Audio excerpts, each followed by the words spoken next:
This is CBN NewsWatch. And thank you so much for joining us. I'm Ephraim Graham. President Trump says he is ready to announce his decision on whether to withdraw from the 2015 Iran nuclear deal. The eyes of the world are watching, with some American allies lobbying to keep the U.S. in the deal. Here's Charlene Aaron. In a tweet Monday, Trump said, "I will be announcing my decision on the Iran deal tomorrow from the White House at 2 p.m. He faces a self-imposed May 12th deadline to decide whether to uphold the 2015 nuclear deal, which he has long criticized, or back out. It's a horrible agreement for the United States. The deal froze Iran's nuclear program in exchange for an end to economic sanctions on Tehran. But it allows Iran to restart the program in 8 years with a pledge not to pursue nuclear weapons. The president has signaled he will pull out of the agreement by the deadline unless it's revised.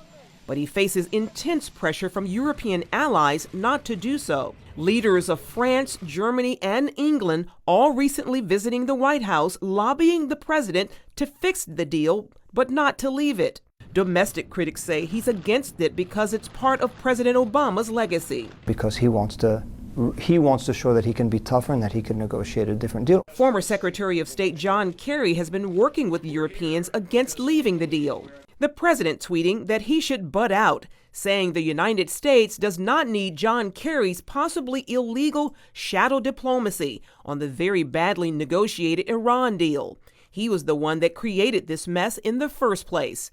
Last week, Israeli Prime Minister Benjamin Netanyahu accused Iran of lying about its nuclear weapons program, calling on the president to do the right thing. The right thing for the United States, the right thing for Israel. Iranian President Rouhani said Iran wants to keep working with the world and constructive engagement with the world. Meanwhile, some national security experts and the Europeans are advocating for a so-called soft exit by slowly reimposing sanctions over time. Charlene Aaron, CBN News. Residents in the path of Hawaii's Kilauea volcano eruption are being allowed back into the evacuation zone to gather their belongings. A dozen lava vents have opened in the streets, turning roads into molten hot fields and destroying 35 structures. Emergency officials say they do not know yet how many homes and how many other uninhabited structures are going to be damaged. Residents say they often can't get homeowners insurance and won't be able to recoup their losses. Homeowners further down the road are just hoping they can save as much as possible. It's shocking. I don't believe that it's happening. I've talked to a few people. It's like a nightmare. They're just not waking up. Officials say it is not over yet, noting at least 2 more volcanic vents have surfaced in the area. Here's a look now at some of the other headlines we're following for you inside the CBN newsroom. A New York attorney general resigned from office after 4 women accused him of violent abuse.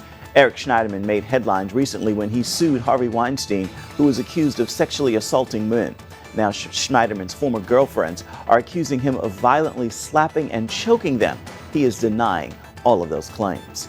President Trump is urging West Virginians to not vote for GOP Senate candidate Don Blankenship. The president warns if Blankenship wins, it could destroy the party's chances of defeating Democratic Senator Joe Manchin in November.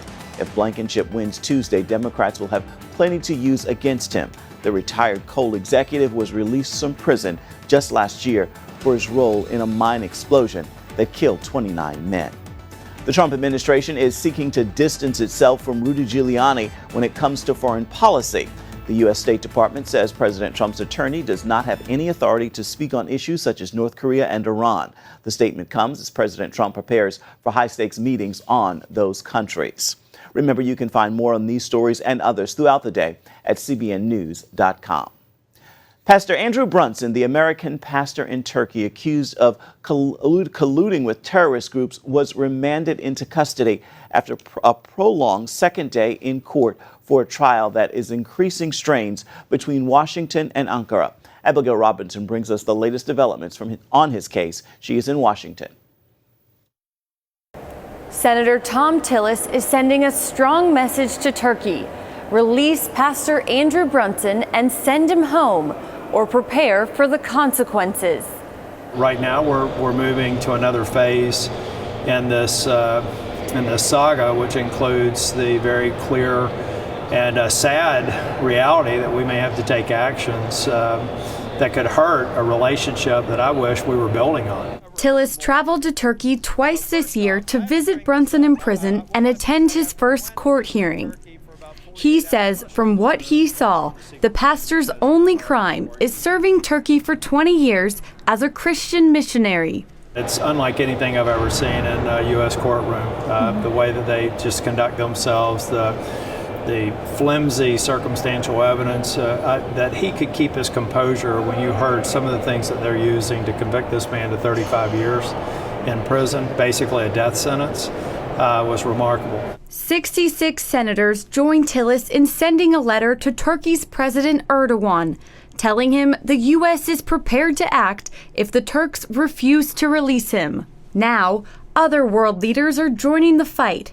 50 European Parliament members have demanded his release, and in a rare move, a UN group on arbitrary detention agreed to take up Brunson's case. The United States has been very forceful in demanding his release, and now we literally have the world coming to our aid and demanding Pastor Brunson's release as well. The UN group only hears 30 total cases per year. While they can't force Brunson's release, if they find Turkey has violated the pastor's rights, it pressures the country to let him go. I am hopeful that there will be some point that Turkey decides that it's not beneficial for them to hold Pastor Brunson any longer. Meanwhile, U.S. lawmakers are moving forward with sanctions against Turkey. Brunson is just one of many Americans currently imprisoned in the country, including a NASA scientist and consulate workers. This is a serious problem, and Pastor Brunson is really the tip of the iceberg. Tillis warns Americans to stay away. In my opinion, right now, no American is safe traveling to Turkey. Tillis says he's ready for a marathon and will keep fighting until Pastor Brunson's release. Reporting from Capitol Hill, Abigail Robertson, CBN News. First Lady Melania Trump has officially launched her anti-bullying campaign. It is called Be Best. The goal is to encourage children to be best in their individual paths in life, along with teaching them about the importance of social, emotional, and physical health. It concerns me that in today's fast-paced and ever-connected world, children can be less prepared to express or manage their emotions, and oftentimes turn to forms of destructive or addictive behavior such as bullying, drug addiction, or even suicide. Be Best will support families and children affected by the opioid crisis. It will also bring attention to neonatal abstinence syndrome and help educate parents on the importance of healthy pregnancies. Coming up, it can lower your risk of heart disease, replace allergy meds, and taste great with crumpets. We're exploring the health benefits of tea. Not many substances are as widely studied as tea, and the verdict is in. The bottom line, if you're not drinking tea on a regular basis, you are missing out. Our health reporter Lori Johnson explains.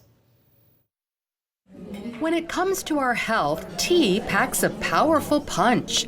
Combined studies examining thousands of tea drinkers have led scientists to conclude a consistent dose of tea is good for the body. Most of the research was done in Asian countries on people drinking hot green tea. The amount mattered. Usually, people only saw health benefits after drinking at least 3 cups a day.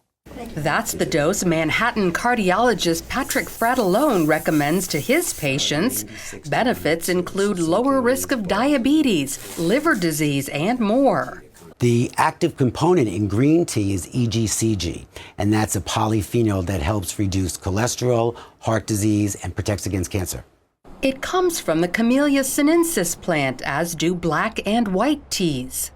I like organic tea because they're grown in, you want to make sure it's grown in an area that's free of metal in the soil. So you don't want to have lead, cadmium, mercury, any bad toxic elements. If it's in a bag, you don't want a bag that has a staple on it. Sometimes that could get in the tea, but I'd rather have loose. Sometimes I don't even strain it. I leave it in there and tell them to eat the leaves. Research shows green tea also helps the brain by improving memory, reducing the risk of Alzheimer's, Parkinson's, and depression, as well as significantly lowering your chance of having a stroke. Leave it longer in the hot water and it gets even better for you. Tea is meant to be drunk plain, and you get the more medicinal benefits. When you add milk or sugar, you can deactivate some of the active medicinal components. If there's anything to add, I would add raw honey. So it's better to have hot or lukewarm. So when people have iced tea, green iced tea, you lose a lot of the benefits.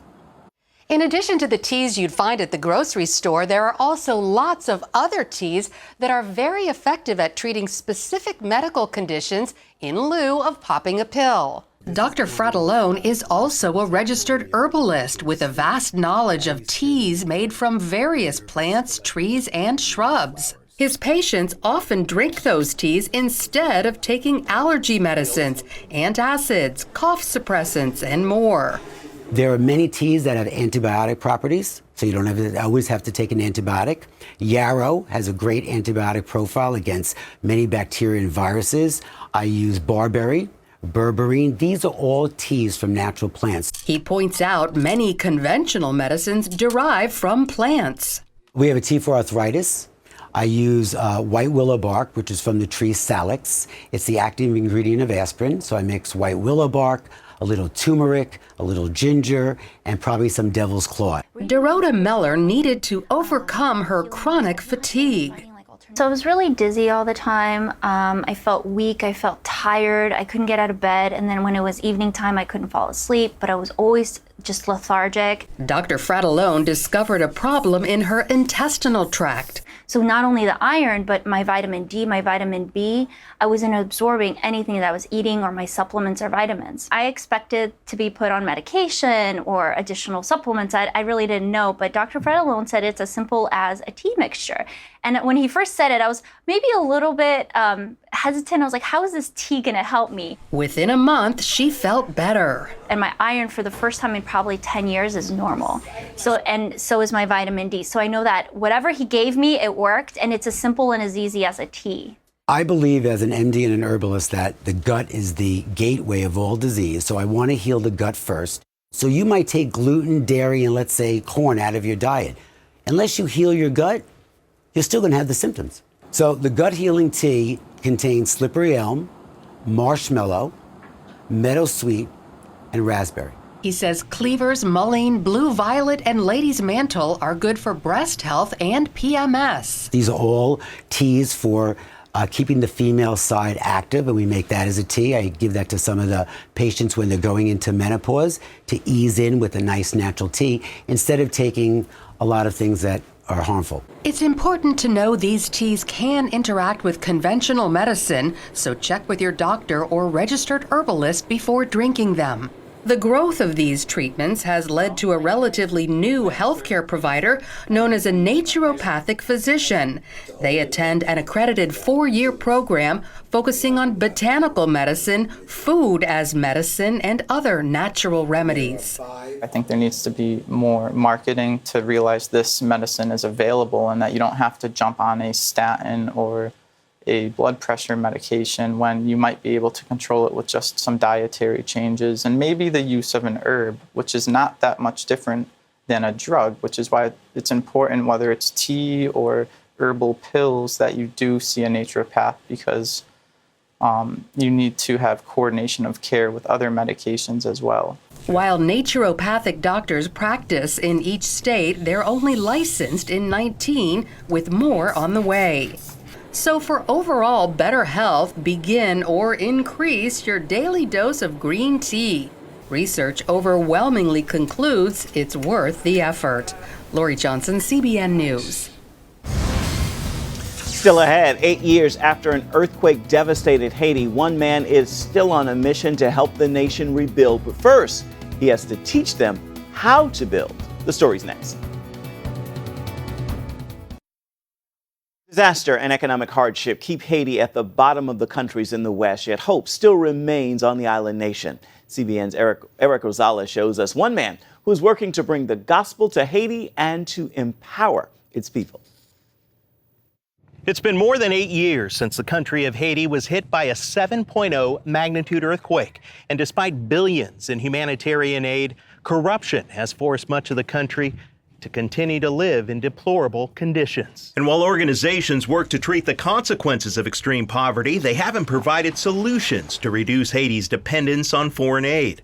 One man's hoped to change that by building builders. It's one of the most difficult, frustrating, rewarding things I've ever done. And I think for me, because of my personality, the frustration is I want things to move faster and stuff. And I love building things, but we have to invest in the people first. Sherman Balch, a commercial contractor, first came here just months after the massive quake as part of a mission by Cornerstone Fellowship Church in Livermore, California. He and his wife Cheryl were struck by how poor construction standards contributed to so much of the devastation. Oh, my husband being a builder, we thought, let's go, help rebuild. But then it became evident that there were many Haitians who were not working, didn't have hope in their daily lives, so why not teach them how to build properly?